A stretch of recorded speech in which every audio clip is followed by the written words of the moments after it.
ഏറെക്കുറെ ഒരു ധാരണയിലേക്ക് എത്തിയോ? ഇനി 8 MLA-മാർ ഒഴികെ ബാക്കിയുള്ളവർ മത്സരരംഗത്ത് ഉണ്ട്, അതുകൊണ്ട് സജീവമാകാനുള്ള പാർട്ടി നിർദ്ദേശം ഉണ്ടോ?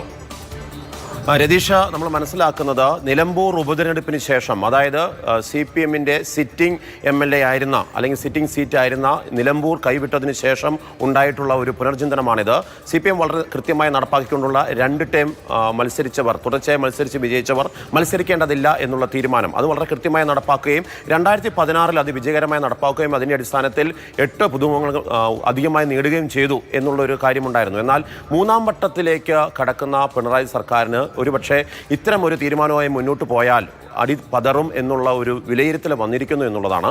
അതനുസരിച്ച് 23 MLA-മാരെയും മാറ്റി നിർത്തി, അല്ലെങ്കിൽ അതിൽ പിണറായി വിജയൻ ഒഴികെ 22 MLA-മാരെയും മാറ്റി നിർത്തിക്കൊണ്ട് മത്സരത്തിലേക്ക് കടന്നു കഴിഞ്ഞാൽ അതൊരു പക്ഷേ തിരിച്ചടിയാകും എന്നുള്ളൊരു വിലയിരുത്തൽ വരുന്നു. അതുകൊണ്ട് തന്നെ നിലവിലുള്ള സിറ്റിംഗ് സീറ്റുകളിലെ MLA-മാരുടെ ജനപ്രീതി, അതോടൊപ്പം തന്നെ വിജയസാധ്യത ഇവയെല്ലാം പരിഗണിച്ച് മാത്രം സ്ഥാനാർത്ഥി നിർണയം മതിയാകും എന്നുള്ള നിർദ്ദേശമാണ് പ്രധാനമായും വന്നിട്ടുള്ളത്.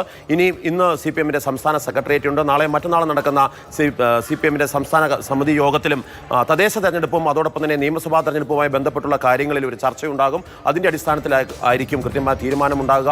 ഒടുവിലായി ലഭിക്കുന്ന വിവരങ്ങൾ അനുസരിച്ചിട്ട് 2 ടേം എന്നുള്ളത് പൂർണ്ണമായും നടപ്പാക്കി കഴിഞ്ഞാൽ 3ാം വട്ടത്തിലേക്ക് ഭരണം പിടിക്കാമെന്നുള്ള കാര്യത്തിൽ തിരിച്ചടി ഉണ്ടാകുമെന്നുള്ള വിലയിരുത്തൽ CPM-ന്റെ സംസ്ഥാന സെക്രട്ടേറിയറ്റിൽ ഉണ്ടാകുകയും അതിൻ്റെ അടിസ്ഥാനത്തിൽ പരാജയപ്പെടുമെന്ന് ഉറപ്പുള്ളവരെ മാറ്റി പുതുമുഖങ്ങളെ വെക്കുക, അല്ലെങ്കിൽ ആരോപണ വിധേയരായവരെ മാറ്റി നിർത്തുക, പ്രായാധിക്യം കൊണ്ട് മത്സരിക്കാൻ സാധിക്കാത്തവരെ മാറ്റി നിർത്തുക, അതല്ലാതെ മറ്റ് സിറ്റിംഗ് MLA-മാരെ 2 വട്ടം വിജയിച്ചു എന്നതിൻ്റെ അടിസ്ഥാനത്തിൽ മാത്രം മാറ്റി നിർത്തേണ്ടതില്ല എന്നുള്ളൊരു തീരുമാനത്തിലാണ് ഇപ്പോൾ CPM എത്തി നിൽക്കുന്നത്. Marshal V. സെബാസ്റ്റ്യൻ തിരുവനന്തപുരത്ത് നിന്നാണ് വിവരങ്ങൾ നൽകിയത്.